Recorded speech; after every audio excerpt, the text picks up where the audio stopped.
Hello and welcome back to the channel. Thanks for stopping by for yet another video. I do appreciate that, and as always, I appreciate you. So what we have here is a second case of exposure to measles reported at O'Hare Airport.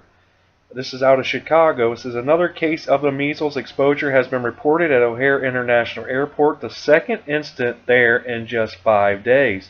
Now, says this case involves a patient who was at the international terminal on January 9th. The State Department of Public Health insists that there is no outbreak. However, there have been two unconnected and unrelated individuals who traveled through O'Hare Airport on January 9th and one on January 10th, said Nirav D. Shah, director of the Illinois Department of Public Health. Both of them had the measles. But people at the airport between 8:30 a.m. and noon could be at risk of infection. The Illinois Department of Health said that the patient was already infected with the measles upon arrival at the airport. The other case was reported on January 14th. The patient arrived at the international terminal and then boarded a domestic flight at Terminal 1.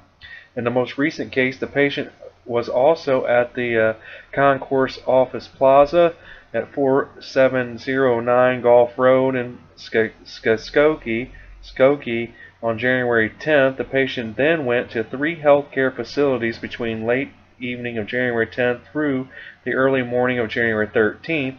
First, he went through North Shore Evanston Hospital, then North Shore Skokie Hospital, and then Advocate Lutheran Hospital in Park Ridge. Now, one of the reasons that we're taking the steps to notify the public is that the measles virus is very highly contagious. Now, this virus can linger for up to 2 hours in the air and on surfaces, Shah said. The timeline for exposure at the office would have been 11 a.m. to 2 p.m., 11 p.m. to 1:20 a.m. at Evanston, and 11:50 p.m. to 3:30 a.m. at Skokie, and at Park Ridge 3:15 p.m. to 2:15 a.m. Now, these times represent the window of potential exposure to others, not the actual time the patient was in those places. Now, the reason for multiple visits to those facilities was not immediately known.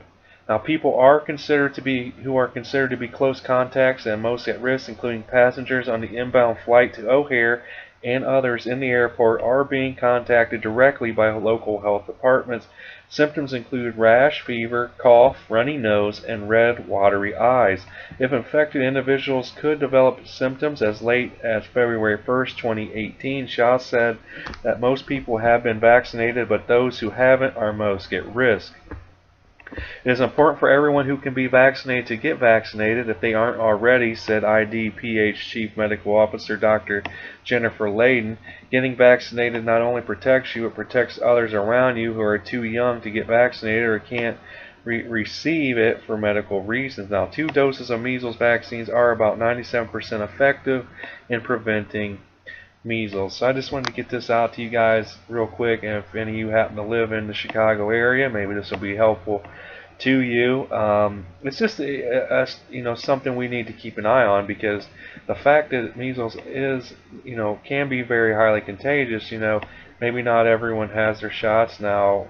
A lot of people feel differently about shots, period, and vaccinations, period, and I understand that. So there may be a lot of people out there who are against vaccinations, who don't have them, and maybe be exposed to the measles in the Chicago area. So again, this is something to keep an eye on, though, because it is very highly contagious. Not that anyone else contracted the disease due to these two individuals, but I just wanted to get that out there, and so you guys can be sure to keep an eye out on that. But if there's any more updates to the story, I'll get that out to you guys. But other than that, be sure to share, like, subscribe, and comment down below. I hope you guys have a great day. Peace.